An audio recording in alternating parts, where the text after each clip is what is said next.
What's up, guys? Week 2's in the books. Time for a little recap action.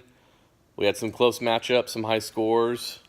Had some more people in the under 100 club. We have a new president of the under 100 club, so let's go ahead and dive right in.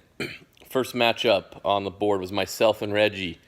Matt just got unlucky this week. He put up 144. I ended up putting up 164 with Devontae Adams, Devontae Freeman. So just unlucky for Matt because he would have beat everyone but myself and Omar. So it was a fun matchup, high score.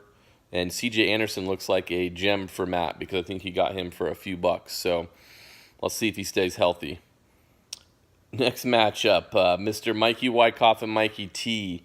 Wyckoff came down to earth a little bit.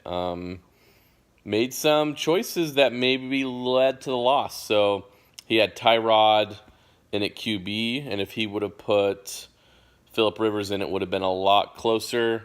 Also, he had Jack Doyle on his bench, putting up a good 15 spot where Jimmy Graham got injured, only put up 1 point. Mikey T squeaks out a win. Tom Brady really carried him, and we'll see because, Zeke only put up about 6 points.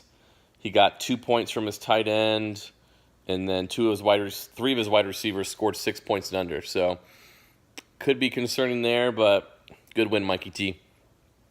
Next up, we have the garbage matchup of the week. Hofstetter versus Cage.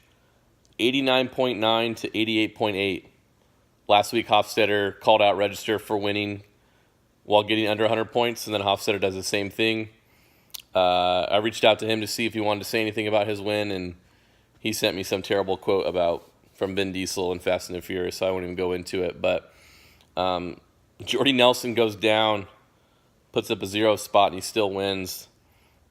Cage made some risks. Cage started DeAndre Washington, Jared Cook, and Amari Cooper, all 3 Oaklands, and Michael Crabtree ends up getting 3 touchdowns. So both members of the under 100 club. Hopefully next week you guys do a little better than what you did, but Hofstetter, congrats on the win. Next up, we got Omar versus Millardsky, and Omar puts up 152, Millardo puts up 112. Omar looked pretty impressive. Ty Montgomery, Martavius Bryant, Tariq Cohen, Gillislee all looked really solid for him, and this is a bounce-back week for Omar, who was former president of the Under 100 Club. And Jim's struggling at running back. Tevin Coleman, Bilal Powell, not doing too much. So putting up a 112, decent week, but he's going to need some RB help. Next up, we have Kevin Moore versus Jason Lumen. Let's see. Yeah, not too much to say here about Lumen. 84.8. 84.8 points. Lumen, you are the president of the Under 100 Club. You're 0-2. You have Le'Veon Bell, LaShawn McCoy, but your wide receivers are tanking your team on a consistent basis. So Kevin puts up 127. Had an awesome week from Kelsey and Alshon and Melvin Gordon. So Kevin's looking pretty solid, but Lumen, I'm concerned for you. You do not want to go 0-3. That will not be good. Again, taking the president from Omar for the Under 100 Club. Jason Lumen, 0-2. And last but not least, one of the closer matchups of the week, we had Mikey Din versus Costas. 140.9 to 130.9. Mike got Jay Ajayi back. Got a decent amount from Drew Brees. Put up 140.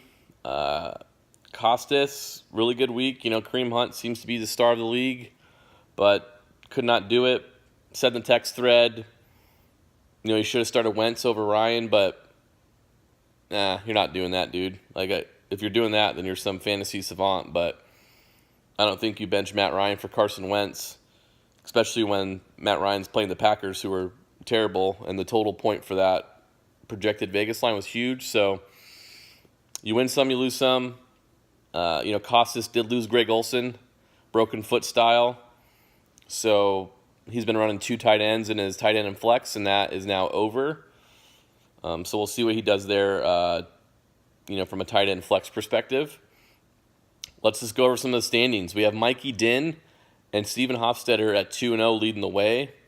Then we have a bunch of teams: myself, Costas, Wyckoff, Matty Reg, Kevin, Omar, Cage, Mikey T, all 1-1. And then we have Millardo and Lumen fighting for that Dirty Sanchez. I talked to Omar. I said, what were your thoughts on your win? And he said, don't doubt me. And he's coming for that ship. So Omar is looking to give away that Dirty Sanchez trophy. And right now, Lumen looks like to be the front runner. And Jim's also in the basement. So let's see what happens in week 3. Let's see if Lumen can get off the schneid. Let's see what happens. Let's have a good week. Let's get some trash talking going over the text like always. And I'm out.